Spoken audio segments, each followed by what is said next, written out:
ممكن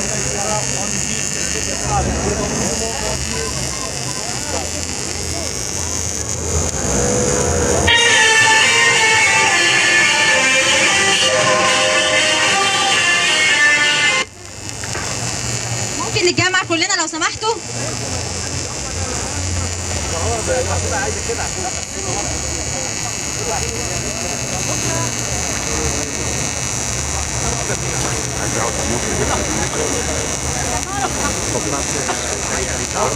ايوه لا هنقف فيها احداد الاول.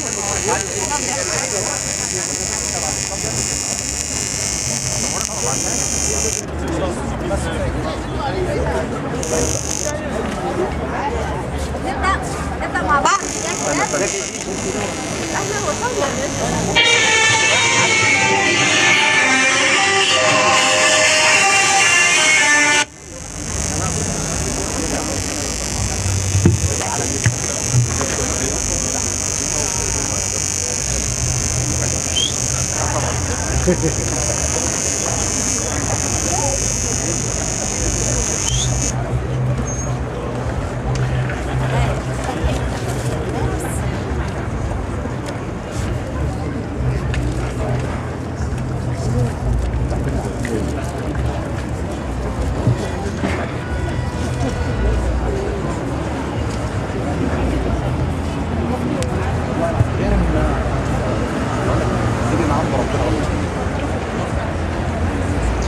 بسم الله الرحمن الرحيم. احنا النهارده متجمعين مش بس ضد الارهاب في مصر، لا احنا متجمعين ضد الارهاب في العالم كله. مصر بتحارب الارهاب لوحدها سواء داخل مصر او خارج مصر. فرنسا من قبل اعلنت الحرب ضد الارهاب، ومن قبلها مصر اعلنت الحرب ضد الارهاب. كان عندنا جماعه حكمتنا لمده عام وقمنا ضدها بثوره، بعدها قالت يا نحكمكم يا نقتلكم. بداية من 24 يناير 2015 قامت أحداث عنف في مصر لم تشهدها مصر من قبل، قامت أحداث عنف في سيناء لم تشهدها مصر من قبل، قامت أحداث عنف لم تشهدها مصر من قبل، ومات لنا عدد لا يحصى ولا يعد. النهارده احنا متجمعين لتأبين شهداء 24 يناير 2015 فيما بعدها حتى الآن. النهارده متجمعين لدعم مصر في حربها ضد الإرهاب، لدعم شعبها، لدعم جيشها، لدعم شرطتها. نحن النهارده متجمعين من اجل ان نقول تحيا مصر شعبا جيشا شرطة. النهارده وقفه لم تنظمها اي جمعيه او اي منظمه او اي هيئه معينه، النهارده وقفه نظمها مجموعه من المصريين بجهودهم الذاتيه، ايا كان هم مين، ليس شخصا وليست مجموعه معينه. النهارده احنا واقفين عشان نعلن للعالم كله ان احنا ضد الارهاب. قامت هذه المجموعه باعلان بيان ضد الارهاب، بيان مصريون بفرنسا ضد الإرهاب. شعب مصر هو جيش مصر، جيش مصر هو شعب مصر، تحيا مصر فوق الجميع. لقد خرج المصريون في 30 يونيو 2013 بثورة عظيمة في شوارع مصر، مطالبين بإسقاط جماعة الإخوان المسلمين وإبعادهم عن الحكم وعزل رئيسهم محمد مرسي من منصب رئيس مصر. استجابت القوات المسلحة المصرية لطلب المصريين وانحازوا لصفوف الشعب للمرة الثانية على التوالي بعد انحيازهم للشعب في ثورته الأولى في 25 يناير 2011. ولقد كانت تبعات الثورة الثانية 30 يونيو عنيفة، فهي ثورة قامت على حكم استبدادي فاشي أراد أن يحكم جماعة لا أن يحكم مصر، فرفعت الجماعة شعار يا نحكمكم يا نقتلكم. فبدأت أعمال العنف بعد نجاح الشعب في ثورته وانحياز الجيش له في عزل جماعة الإخوان المسلمون في 3 يوليو 2013. بعد أن بدأ الشعب يتخذ خطواته نحو الديمقراطية بإقرار 3 استحقاقات تم الإعلان عنها، وهي إعداد الدستور والانتخابات الرئاسية التي تم اجتيازهما بنجاح، ولم يتبقى سوى الاستحقاق الثالث الذي يعد آخر خطوة في إرساء قواعد الدولة ومؤسساتها التشريعية والتنفيذية.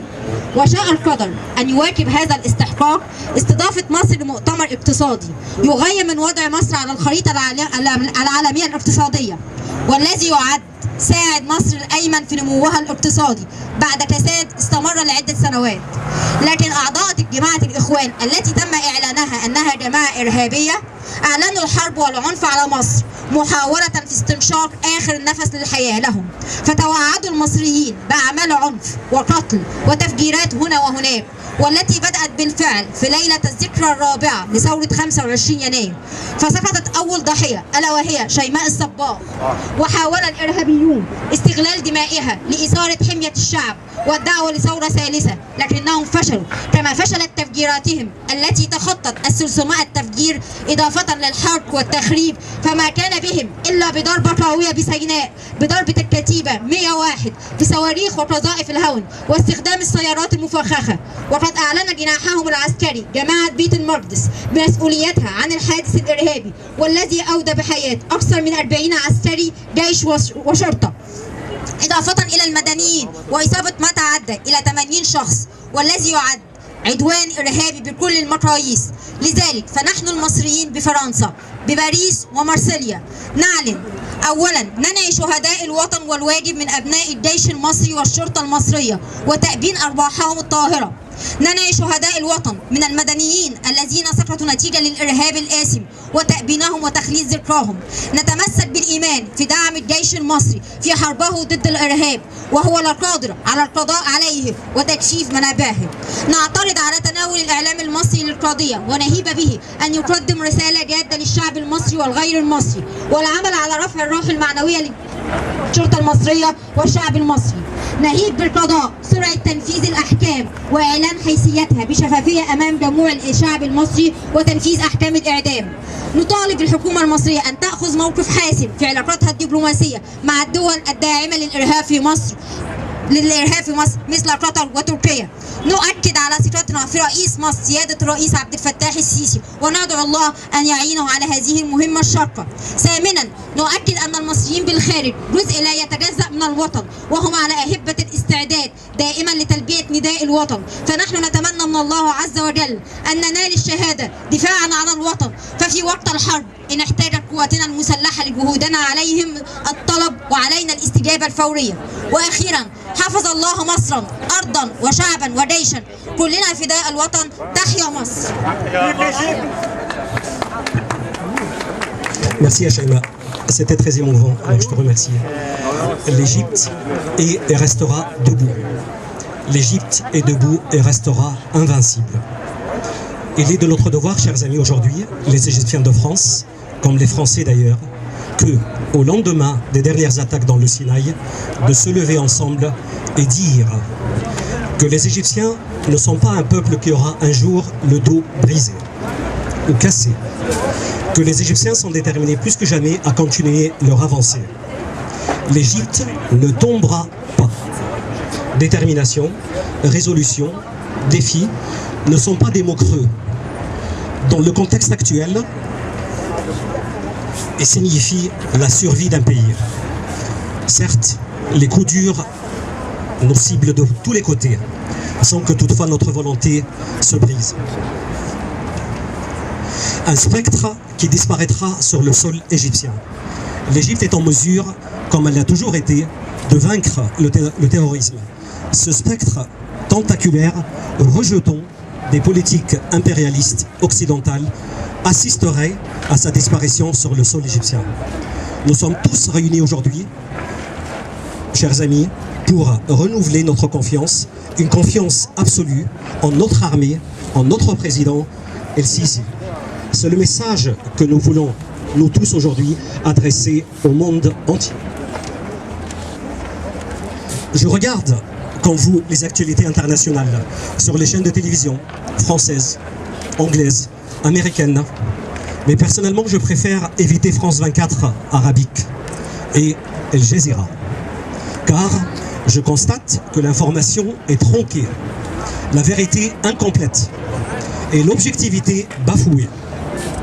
Je voudrais faire passer un message que les Égyptiens connaissent par cœur, mais que peut-être les Français n'ont pas peut-être entendu.